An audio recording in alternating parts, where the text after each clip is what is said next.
Welcome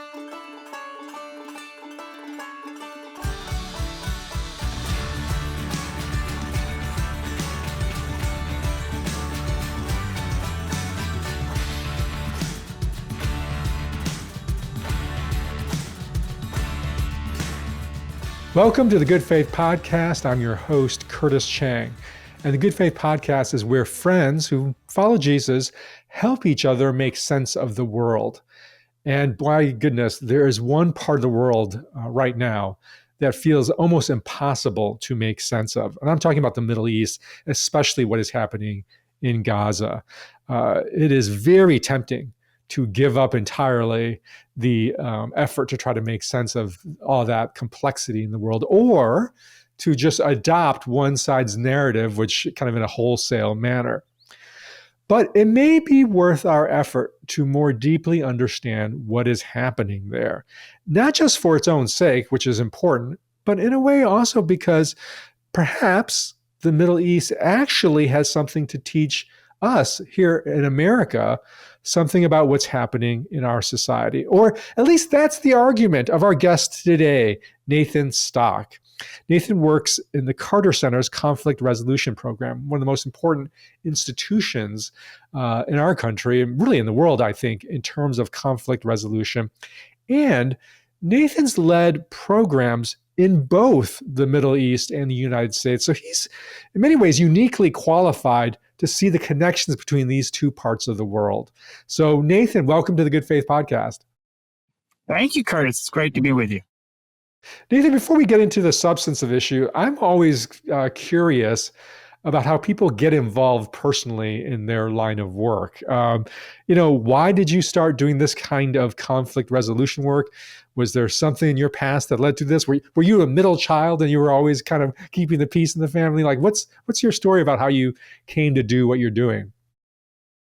Thanks for asking. So my day job is bringing citizens together across the political divide in Arizona, Florida, Georgia, Michigan, North Carolina, and Wisconsin. We pick states that are, higher risk, especially, swing states, and then recruited people to this end, right? Recruited people who could agree on some basic values, who could act as messengers in their community for better civic behavior. Not only not lying about elections, but generally not demonizing each other, keeping our disagreements agreeable, and working behind the scenes just to try to resolve conflicts at the local level. So that's what I do with the help of a great team in all of these states, day in and day out. A year and a half out of college, the only skill on my resume was teaching English abroad. And I got an opportunity to go be an English teacher in the Gaza Strip in March of 2000. In those days, Gaza was already an open-air prison for the over 1 million Palestinians who lived there. Most of them couldn't get out. But on a U.S. passport, you could come and go. So I was hired by a DC-based nonprofit. They bought me a plane ticket, flew me to Tel Aviv, drove me to Gaza, and I became an English teacher. And I should emphasize that I had almost no background in the conflict. I had taken a class on it in college, taught by a visiting Israeli. For what it's worth, I wasn't raised with it in a meaningful way. I'm neither Muslim nor Jewish. I think I was raised with the sort of general pro-Israel orientation that a lot of Americans have, but it wasn't any deeper than that. So arriving in the Gaza Strip as a 23-year-old was quite educational. It opened my eyes in a process of beginning to understand how conflicts can divide societies over very long periods of time, how societal structures, culture, art, politics can become warped around and through the prism of the conflict with another side. I got a job as an English teacher, and next thing you know, I landed in the Gaza Strip. All right. Well, given how many years you worked in Gaza, let's start with what are some on-the-ground realities that most Americans don't understand, but really need to understand about what's happening there? Well, when I moved there, it was true then, and it's still true now, in slightly different ways. Gaza was under Israeli military control. That's been the case since a war in 1967. When I lived there in the early 2000s, there were some Israeli settlements still in Gaza. Those settlements were withdrawn in the mid-aughts, but that didn't make Gaza an independent country. Israel still controlled Gaza's airspace, coastline, the electromagnetic sphere, the population registry. It regulated who could come and go. So that meant that Palestinians living there, now over 2 million people, were essentially stuck there. So that's the first important thing to remember, is that there is this regime of control that's been imposed over a population that's almost all civilians, most of them children, and that profoundly constrains their lives. It handicaps their economy. This is why their unemployment rate is extraordinarily high, and why poverty rates are so high. And so that degree of undemocratic control by a foreign army that Palestinians don't want to be there, that's destabilizing, and that's going to drive, and has driven for years now, a cycle of intermittent violence between Israelis and Palestinians. Well, given that, I mean, I think a lot of people end up with a narrative that takes into account what you just said and says, look, Gaza is essentially an occupied state. Like you said, it's a colonial situation where the land is being colonized. And then something like October 7th happens. And then people are sort of stuck like, okay, this is what I often hear is like, well, that was bad. That shouldn't have happened. Okay, but there's all this justification for it. So like people are stuck between something like the moral impulse to condemn something like October 7th and say, look, that's terrorism, that's wrong. But this is really, almost justified in terms of the decades of oppression. What do you say to people who land there? Is there something more complex than that? I think there are frameworks, particularly in international humanitarian law, for looking at conflicts like this, like Israel-Palestine, that allow us to honestly and appropriately call out all sides when they do bad things, right? Folks coming out of the ashes of World War II, in light of all of those horrors, tried to codify a new set of rules, not only regarding how we would wage war, but how we would treat civilians caught up in war, right? Most importantly, codified in the Geneva Conventions. And there are some core principles in there that should apply to all sides, right? Number one, you have to distinguish between combatants and non-combatants, right? And any party that fails to meet that distinction, if you are deliberately targeting civilians, whomever you are, that's wrong. That can be condemned unequivocally. Doesn't matter who the perpetrator is. From that perspective, the attacks on October 7th, particularly the cases in which civilians were clearly deliberately targeted by Palestinians, should be unreservedly condemned. By the same token, the just profound pattern of targeting civilians that has occurred by the Israeli military in Gaza since that time also can be condemned through the same legal and ethical framework. But I would add, you can say that, and you can also still acknowledge the reality that the two sides are just uneven, right? Israel is a quite powerful sovereign state. The Palestinians don't have a free country of their own. Palestinians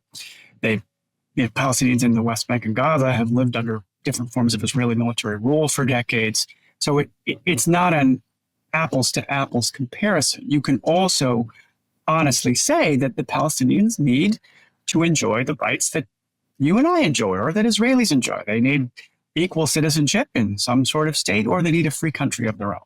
I think you can say all of those things in an honest way that is as balanced as you're going to get in this context. How do you operate in that world without, I mean, it seems like there's such pressure to take sides, to say, on balance, blank has the higher calling. I would imagine that that's a pressure you face in your work. What do you do when you're faced with that pressure? And part of the reason I'm asking that is because I'm interested in how somebody in such a volatile situation like the Middle East does, but also, as we'll get to this in our conversation, the pressure to take sides increasingly seems to be something we are experiencing here in our own country. And so I'm curious, as a conflict resolution expert, what do you do when you're faced with this pressure? I think it's possible to take the side of justice. I think it's possible to take the side of right and wrong. I think there are some objective truths that underlie all this that center the legitimate needs of people, right? So on the one hand, I'm very comfortable saying, yeah, the Palestinians don't have a free country. They don't have basic rights that you and I enjoy, and that needs to be addressed. At the same time, you cannot address that in any manner that then mortgages Israeli rights. Well, they also still have the right to live in their country and be safe and secure and prosperous, right? I don't think those two things are contradictory, right? You can call out human rights violations committed by both sides in an honest way. So I think there's a way, it sounds a little cliche, but to take the side of peace. One of the things that we've experienced in the US is a number of very disruptive demonstrations, especially on American campuses, around the issue of Palestinians and Gaza and so forth. If you had to sit down and talk to a student leader of those protests, what would you want to communicate? Both sides in the conflict have certain inalienable rights. I would also try to suggest that where possible, using inclusive language of that nature will help. It's worth trying to communicate about these issues in a way that doesn't immediately make one side or the other angry or frightful. And I don't want to be Pollyannish about that. That's really hard to do. And I also want to acknowledge that emotions on this issue are understandably running very, very high. I lived in the Gaza Strip for over 2 years, and I've been back there to visit many times. I have attended the weddings and funerals of many Palestinians in Gaza. I've slept in their homes. I have friends who themselves and their children and grandchildren are almost certainly facing chronic hunger, if not starvation, as that is, a tactic that's been employed here for some time. So I feel this. This is very real to me. There's an amount of human suffering happening there right now that has little parallel in this century. I think that's fair to say. But still, we should ideally be able to talk about that and not lose the humanity of all sides. You said that you don't want to be Pollyannish about that. It does strike me, looking at it in a macro perspective, like, I don't know how this is going to get worked out. I don't know how this balance of rights you're talking about are going to get negotiated. So what gives you hope in this situation? I guess there's two ways to look at it. One is there's a big picture. There are examples from other decades, if not centuries old conflicts that were resolved peacefully. I mean, the end of apartheid in South Africa, the Good Friday Accords in Northern Ireland are two prominent examples where conflict in Northern Ireland was far, far older than the Israeli-Palestinian conflict. It was something that people believed would never be resolved peacefully, and they did it. The agreement wasn't perfect. It doesn't mean everything in Northern Ireland today is perfect, but they did it. They're not engaging in the kind of violence that they did for many decades in the 20th century. So there is a case to be made that other examples of conflicts that were deemed to be unsolvable were solved. So stands to reason, the Israeli-Palestinian conflict is not magically immune to that. That said, looking at where the conflict is today, where the parties are, the profound power imbalance between them, to actually move the ball forward, you would need robust multilateral diplomacy. You would need US-led diplomacy that worked with allies in the region and in Europe to, on the one hand, lay out carrots and sticks for the parties to address Israeli security concerns, some of which are very legitimate, but also to push them and to some extent pressure them to make compromises that grant Palestinians their rights. And without some kind of pressure in that direction, since Israel is so much stronger than the Palestinians, it's really hard to see how there's a solution in the short term. But, folks once said that about South Africa, and they did resolve that. Well, I lived in South Africa in the 90s, and two things strike me about that. One was the power of religious leaders in that society, and Northern Ireland as well had its own version of that. And two, the work of local community structures. I lived and worked in a small interracial church in South Africa, in Soweto, as a matter of fact. And, it wasn't so much that, at least I detected, they were movers and shakers at the highest level of negotiations. But they provided something of a, I don't know what the right word is, but of a sense of hope that there was a different way forward.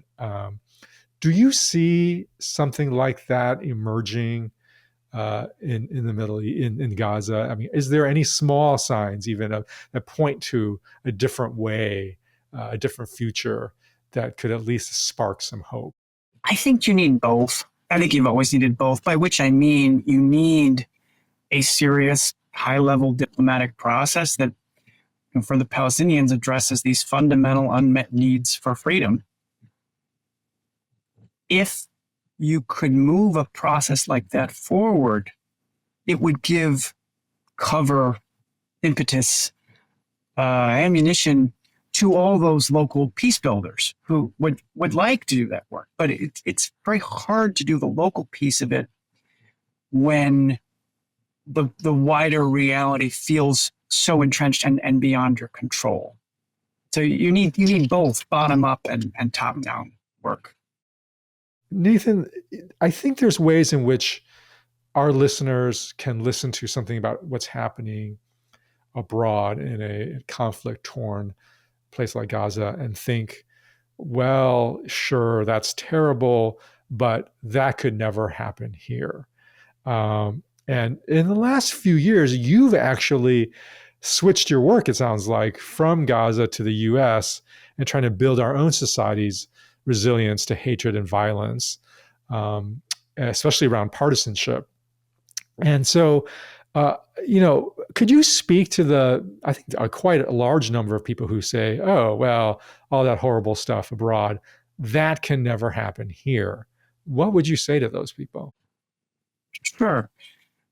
So I was working for the Carter Center and running the Jerusalem country office there until the summer of 2017. That summer, I was a new dad. I had a 6-month-old baby girl, and my wife and daughter and I moved to a small town in South Carolina, where my wife took a job as a college chaplain, associate chaplain at Furman University. And I gave up my career. I was a Middle East conflict guy, an expert on Hamas, and I moved to Travelers Rest, South Carolina, where there is not a large market for experts on Hamas. Surprise, surprise.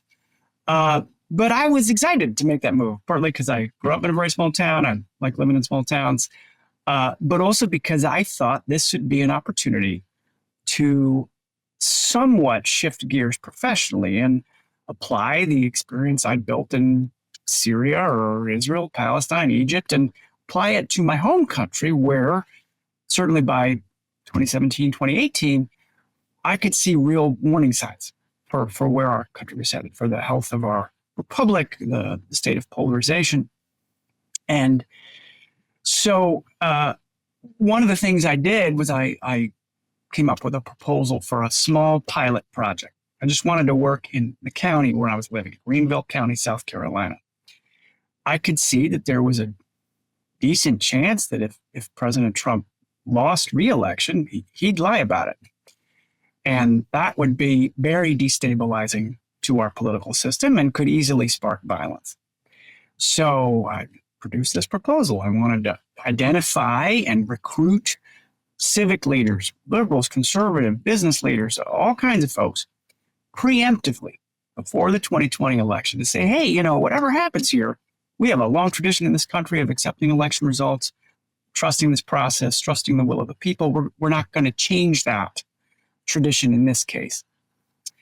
And as I was trying to get this thing off the ground and fundraise for it, I had people, really nice people who were trying to help me out, say, well, listen, I like your idea, but if you're going to go to the community foundation about this, try to raise funds, you can't talk about election violence because nobody's going to believe that in the United States of America, we can have violence around an election. So I think as a country, we are already in a place, I would hope we're already in a place where we've seen that some of the things we were so confident in, some of the things that we were so sure made us different, maybe are not so different, right? That Americans can be tribal, can form these very hard, sometimes partisan identities. We too can sometimes, in this case, view our fellow Americans as enemies, right? And sometimes even engage in violence. I mean, we are not immune to these kinds of forces.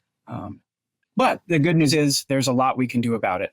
So you said you were starting to pick up some signs. What are other data signals that you're picking up even now that you're paying attention to in terms of, the danger of political violence? But again, that most Americans may be ignoring. Like, what are you looking at? Well, there's a few obvious ones. I mean, we are quite polarized, and by we, I should specify that as partisans. People who are active in politics, either right or left leaning. There's a big chunk of the country that doesn't follow politics that much and is less polarized. But for partisans, either presumably Republicans or Democrats, many people on those two wings view the other side as their enemy, or potentially as someone who's dangerous. And that kind of hardening of identities together with the sense of threat is very concerning. That's one thing. Second is the rhetoric we've seen for some years now that has changed American political discourse. We have seen dehumanization from elites. Sometimes that's elected officials, but sometimes it's other people with a platform, people who are listened to. We have seen people stereotyped or even painted as threatening, based on their identity, because they're immigrants or they're Mexicans or they're Democrats or they're gay or what have you. And there is just an enormous amount of literature from conflicts around the world that makes clear that there is a through line between that kind of demonization and real world violence, right? The former Yugoslavia is a great example where you had a Serb nationalist leader who very deliberately stoked ethnic and religious grievances and, in part drove his country into a civil war. So rhetoric matters. And then the third sort of, to me, obvious risk factor is there is declining confidence in our democracy as a whole. People are pessimistic about our system of government. Elections for some time, at least national elections, have been decided by quite close margins. And because of general cynicism in the system, but also because the national control keeps swinging back and forth on a few percentage points, the democracy is not as effective as it once was as a dispute resolution mechanism. Why do we have democracy? We vote in part as a society to make decisions and to agree on things. And in that sense, the system has been kind of creaky for quite some time. Well, this is a problem, of course, we've talked a lot about on the podcast. What would you say are sort of signs of possible new hope, like new interventions, what are you trying that, you are hoping maybe can gain some traction among other communities and community actors? So I think there are more signs of hope out there than folks might realize. And one thing I emphasize in the workshops I do on why we're polarized is that it's important to help people who are partisan. You're further to the right or you're further to the left. First thing you got to explain to folks is that, if you're a liberal and you get real annoyed at Thanksgiving dinner about your conservative uncle, and you can't understand how could Uncle Bob possibly believe these things, or vice versa, right? Uncle Bob can't understand his niece Jane. How could she be such a crazy, deluded hippie? I just want to emphasize, this is normal. This is normal.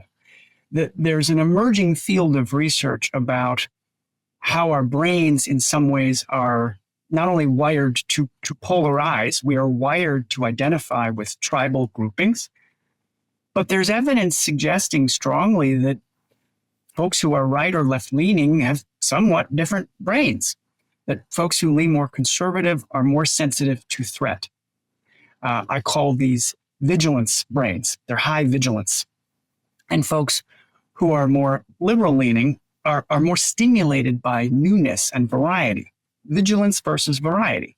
This is, of course, a continuum, right? But you can see this. There is this spectrum of natural subconscious differences in how we process information and respond to the world around us.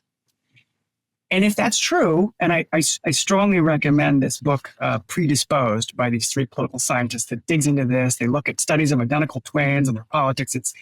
It's fascinating. Once you dig into this work, it informs a lot of what you see.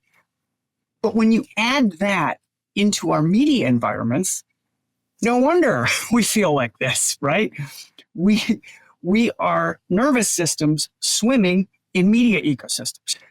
So if you happen to have a brain that's wired for a little more vigilance, maybe you're a little more wary about the world around you, which is very normal. That's like half the population, totally normal. And then you live in a media echo chamber that is constantly telling you that you're facing these threats and Democrats or whomever else is coming out to get you. Well, of course you're reacting this way, and vice versa, right? So the first thing I try to emphasize is, okay, yes, we're polarized. Yes, things have been better, but your out group, the people across the political chasm from you, they're just a normal part of the wider human community that is responding naturally to the environment we're all in. That's the first point I'd underscore. Okay, but what is the role of trying to build a common public community made up of different brain types? What is required in that? And especially what are community leaders? What's their role in doing that? Well, I think you have to be intentional about reaching out across those divides. Another thing that's come out in the research in the last few years is these partisan misperceptions, right? The median Republican thinks the median Democrat is more liberal leaning than they actually are, and vice versa, right? So, and then of course, many of us now live in politically segregated communities where your neighbors are more likely to vote the way you do, right? This is a long process. It's been really for a long time. So step one is you got to be intentional about reaching out and getting to know people who may vote differently from you. And do that with an eye to building a bigger we, right? To building those cross-partisan relationships. Doesn't mean you're going to agree. You're probably not going to change how a person votes, but you can humanize them, number one, which goes a long way. But beyond that, you can begin to have a conversation outside your own bubble about basic values. What are the things we have in common? I mean, another thing that gives me hope is there's all this survey data suggesting that Americans do agree on a lot, right? Widespread rejection of political violence. 90% of Americans agree that freedom of speech and the right to due process are core values, right? So there are ways to reach out across the aisle and then begin to center a conversation in the values we do share, the values that certainly the vast majority of Americans share. And then finally, from there, you say, okay, well, how would we know if something were happening that violates or harms these values that we all hold dear? What do we do about that? How do we evaluate when it's happening in the first place? That's tricky because we tend to live in different media environments, right? But that's how you build something, you build trust, you build community structures across the divide that I think can help us get through this. Can you tell me a hopeful story from all of that local work? We hired bipartisan pairs of state leaders to build these networks. We hired typically at least one Republican and one Democrat in each of these states. And we asked them to, first of all, peer pressure their friends to join these networks. A lot of them were former elected officials, former state house members. We had a former governor, former member of Congress. And the task was twofold. One is to message outward, right? Talk about these issues, build, get earned media hits, hold town halls about how elections work and explain these processes, right? And we did a lot of that, right? We also asked them to work behind the scenes where they could to get ahead of problems. And we've seen that work as well. I'll give an example of one of my Republican colleagues down in Florida. Because he had been doing this work, he had been out in the community, mostly talking to his in-group, right? Talking to, fellow Republicans at the county level. When President Trump was shot and wounded over the summer, he had local Republicans who reached out to him and were very angry. I mean, they believed that the shooting was some sort of conspiracy, perhaps backed by, then President Biden. They wanted to take to the streets. And my colleague didn't immediately dismiss their concerns, but was able to talk them through trusting the process, right? There's going to be an investigation. We're going to learn more about what motivated the shooter, what was going on here. And there are channels in our system, the system that we all love and cherish, anchored in our Constitution for addressing these things. That's one example. But the other thing that I would just highlight is, from the time I started doing this work in the months before the 2020 election, I didn't even have a Curtis or email address initially. I was cold calling, a lady who runs a soup kitchen in Charlotte, North Carolina, and saying, hey, I'm standing up this experimental project. I'm with the former President Carter's nonprofit. We're a little concerned about the environment around the 2020 election.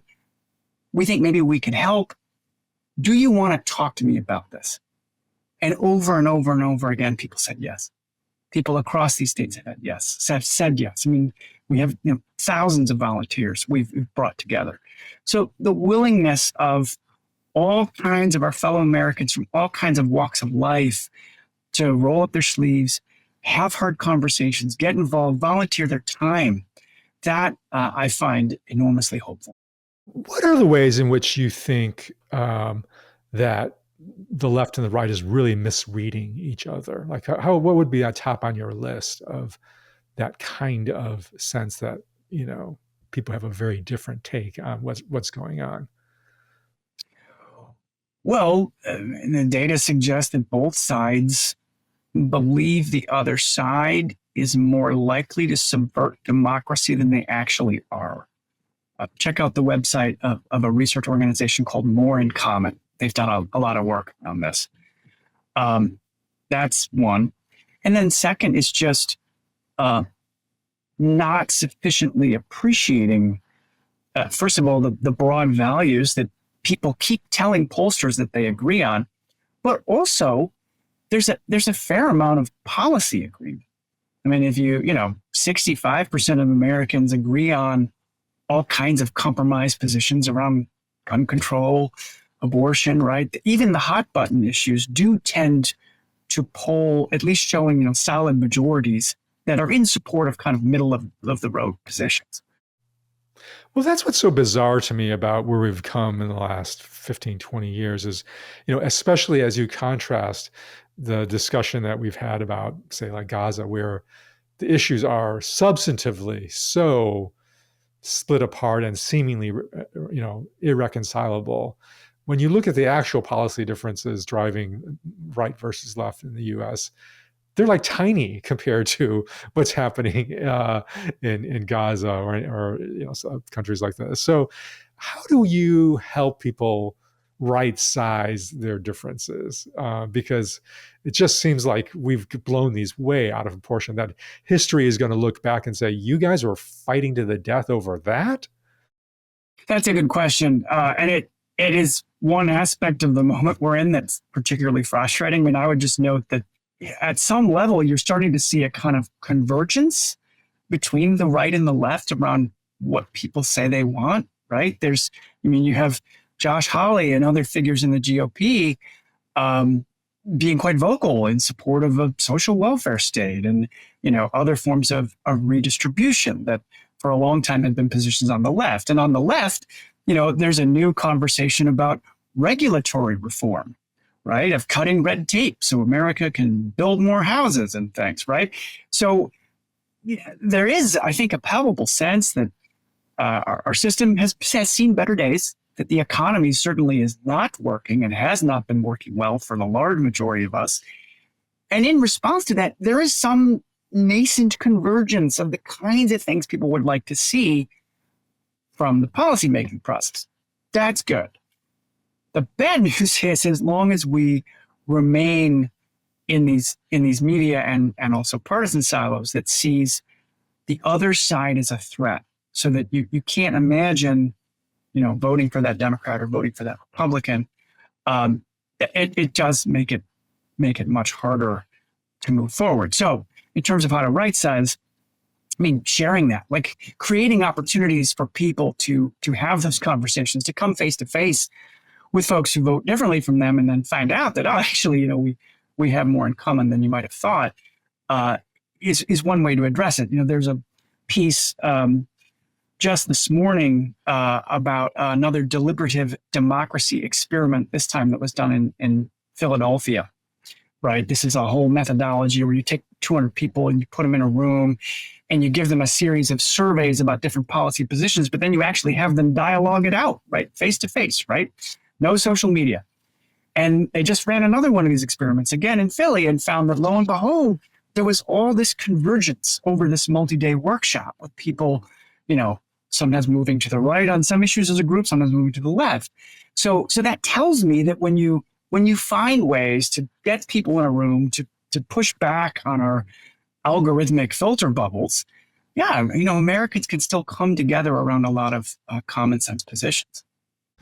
Well, Nathan, thank you for coming on and sharing dual stories here. I mean, I think both your story of abroad and here in the U.S. are really important. The stories of abroad, like I said, are important for their own right to understand what's happening in the world, but they do represent something of a canary in a coal mine, I think, for us.